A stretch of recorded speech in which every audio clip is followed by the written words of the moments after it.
ದೇಹದಲ್ಲಿ ಆಕ್ಸಿಜನ್ ಕೊರತೆ ಆದರೆ ಎಷ್ಟೊಂದು ಪ್ರಾಬ್ಲಮ್ ಆಗುತ್ತೆ ಅಲ್ವಾ. ಸೊ ಆಕ್ಸಿಜನ್ ಕೊರತೆ ಆಗಬಾರ್ದಂತ ಹೇಳಿದರೆ ನಾವು ಕೆಲವೊಂದು ಫುಡ್ಗಳನ್ನು ಜಾಸ್ತಿ ತಿನ್ನಬೇಕಾಗತ್ತೆ. ಇದರಿಂದಾಗಿ ನಮ್ಮ ದೇಹದಲ್ಲಿ ಆಕ್ಸಿಜನ್ ಲೆವೆಲ್ ಸಾಕಷ್ಟು ಪ್ರಮಾಣದಲ್ಲಿ ಇರುತ್ತೆ. ಸೊ ಅಂಥ ಫುಡ್ಗಳು ಯಾವುದು, ಹಣ್ಣು ಸೊಪ್ಪು ತರಕಾರಿಗಳು ಯಾವುದು ಅನ್ನೋದನ್ನು ಹೇಳ್ತಾ ಹೋಗ್ತೀನಿ. ಮೊದಲನೇದಾಗಿ ಪಾಲಕ್ ಸೊಪ್ಪು. ಪಾಲಕ್ ಸೊಪ್ಪಲ್ಲಿ ಕಬ್ಬಿಣದ ಅಂಶ ಜಾಸ್ತಿ ಇರೋದ್ರಿಂದ ನಮಗೆ ಕಬ್ಬಿಣದ ಅಂಶದ ಕೊರತೆ ಆಗೋದಿಲ್ಲ. ಇದರಿಂದಾಗಿ ಆಕ್ಸಿಜನ್ ಕೊರತೆ ಕೂಡ ಆಗೋದಿಲ್ಲ ನಮ್ಮ ದೇಹದಲ್ಲಿ. ಈ ಪಾಲಕ್ ಸೊಪ್ಪಿನ ಗ್ರೂಪ್ನಲ್ಲಿ ಯಾವುದೆಲ್ಲ ಬರುತ್ತಲ್ಲ, ಇವಾಗ ಫಾರ್ ಎಕ್ಸಾಂಪಲ್ ಬಸಳೆ ಸೊಪ್ಪು ಅಂತ ಕೂಡ ಹೇಳಬಹುದು. ಅದೆಲ್ಲವನ್ನ ಕೂಡ ಸೊಪ್ಪುಗಳನ್ನು ನಾವು ಯೂಸ್ ಮಾಡ್ತಾ ಇರಬೇಕಾಗತ್ತೆ. ಸೆಕೆಂಡ್ ಒನ್ ಹೇಳೋದು ಬ್ರೊಕೊಲಿ.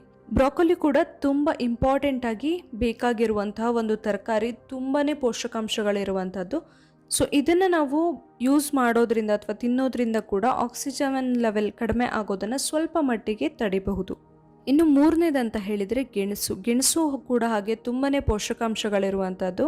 ಇದರಲ್ಲಿ ಕೂಡ ನಮ್ಮ ದೇಹಕ್ಕೆ ಬೇಕಾಗುವಂತಹ ಆಕ್ಸಿಜನ್ ಏನಿದೆ ಅದನ್ನು ಹೆಚ್ಚು ಮಾಡುವಂತಹ ಅಂಶಗಳಿರುತ್ತೆ. ನೆಕ್ಸ್ಟ್ ನಾಲ್ಕನೇದಂತ ಹೇಳಿದರೆ ವಾಟರ್ಮೆಲನ್ ಅಥವಾ ಕಲ್ಲಂಗಡಿ ಹಣ್ಣು. ಬೇಸಿಗೆಯಲ್ಲಂತೂ ತುಂಬಾ ಸಿಗುತ್ತಲ್ವಾ. ಸೊ ಕಲ್ಲಂಗಡಿ ಹಣ್ಣಲ್ಲಿ ತುಂಬಾ ನೀರಿನ ಅಂಶ ಇರೋದ್ರಿಂದ ಅದರಲ್ಲಿ ಕೂಡ ಆಕ್ಸಿಜನ್ನ ಅಂಶ ಜಾಸ್ತಿ ಮಾಡ್ಕೊಳ್ಳೋದಕ್ಕೆ ಹೆಲ್ಪ್ ಆಗುವಂತಹ ಪೋಷಕಾಂಶಗಳಿರುತ್ತೆ. ಇನ್ನು ಐದನೇದಂತ ಹೇಳಿದರೆ ಪೈನಾಪಲ್ ಅಥವಾ ಅನಾನಸ್. ಇದರಲ್ಲಿ ವಿಟಮಿನ್ ಸಿ ತುಂಬಾ ಜಾಸ್ತಿ ಇರುತ್ತೆ. ಇದು ರೋಗ ನಿರೋಧಕ ಶಕ್ತಿ ಜಾಸ್ತಿ ಮಾಡ್ಕೊಳ್ಳೋಕೆ ಹೆಲ್ಪ್ ಆಗೋದ್ರ ಜೊತೆಗೆ ಆಕ್ಸಿಜನ್ ಜಾಸ್ತಿ ಮಾಡುವಂತಹ ಒಂದು ಫುಡ್ ಆಗಿದೆ. ಇನ್ನು ಆರನೇದು ಹೇಳ್ತಾ ಇರೋದು ಲೆಮನ್ ಅಥವಾ ನಿಂಬೆಹಣ್ಣು. ನಾವೆಲ್ಲರೂ ನಾರ್ಮಲ್ ಆಗಿ ಯೂಸ್ ಮಾಡ್ತೀವಿ. ವಿಟಮಿನ್ ಸಿ ತುಂಬ ಜಾಸ್ತಿ ಇರುವಂತಹ ಒಂದು ಆಹಾರ ಪದಾರ್ಥ ಇದು. ಇದನ್ನು ಕೂಡ ನಾವು ಆವಾಗವಾಗ ಬಳಸ್ತಾ ಇರೋದ್ರಿಂದ ನಮ್ಮ ದೇಹದಲ್ಲಿ ಆಕ್ಸಿಜನ್ನ ಕೊರತೆ ಉಂಟಾಗಲ್ಲ. ಇನ್ನು ಏಳನೇದಂತ ಹೇಳಿದರೆ ಬೀಟ್ರೂಟ್. ಇದರಲ್ಲಿ ಕಬ್ಬಿಣದ ಅಂಶ ಜಾಸ್ತಿ ಇರುತ್ತೆ. ಜೊತೆಯಲ್ಲಿ ನಮ್ಮ ಬ್ಲಡ್ ಇಂಪ್ರೂವ್ಮೆಂಟ್ಗೆ, ಬ್ಲಡ್ ಸರ್ಕ್ಯುಲೇಷನ್ಗೆ ಹೆಲ್ಪ್ ಆಗುತ್ತೆ. ಹಾಗೆ ದೇಹದಲ್ಲಿ ಹಿಮೋಗ್ಲೋಬಿನ್ ಜಾಸ್ತಿ ಆಗೋಗೆ ಕೂಡ ಹೆಲ್ಪ್ ಆಗುತ್ತೆ. ಹಿಮೋಗ್ಲೋಬಿನ್ ಜಾಸ್ತಿ ಆದಾಗ ಏನಾಗುತ್ತೆ, ದೇಹದ ಪ್ರತಿ ಅಂಗಕ್ಕೂ ಆಕ್ಸಿಜನ್ ಸಪ್ಲೈ ಕರೆಕ್ಟಾಗಿ ಆಗುತ್ತೆ. ಆವಾಗ ಆಕ್ಸಿಜನ್ ಕೊರತೆ ಉಂಟಾಗಲ್ಲ ನಮ್ಮ ದೇಹದಲ್ಲಿ. ಇನ್ನು ಎಂಟನೇದು ಅಂತ ಹೇಳಿದರೆ ಬೆಳ್ಳುಳ್ಳಿ ಒಂದು ತುಂಬಾ ಇಂಪಾರ್ಟೆಂಟ್ ಆಗಿ ನಮ್ಮ ದೇಹಕ್ಕೆ ಬೇಕಾಗುವಂತಹ ಒಂದು ಮಸಾಲೆ ಪದಾರ್ಥ ಅಂತಲೇ ಹೇಳಬಹುದು. ಇದರಿಂದ ನಮಗೆ ಬೇರೆ ಬೇರೆ ರೀತಿಯಲ್ಲಿ ಹೆಲ್ಪ್ ಆಗುತ್ತೆ. ಇಲ್ಲಿ ಇಂಪಾರ್ಟೆಂಟ್ ಆಗಿ ನಾನು ಹೇಳ್ತಾ ಇರೋದೇನೆಂದರೆ ಆಕ್ಸಿಜನ್ ಲೆವೆಲ್ ಕಡಿಮೆ ಆಗದೆ ಇರೋ ಥರ ನೋಡ್ಕೊಳ್ಳುವಂತಹ ಒಂದು ಮಸಾಲೆ ಪದಾರ್ಥ ಇದು. ಇನ್ನು ಒಂಬತ್ತನೇದು ಹೇಳ್ತಾ ಇರೋದು ದಾಳಿಂಬೆ.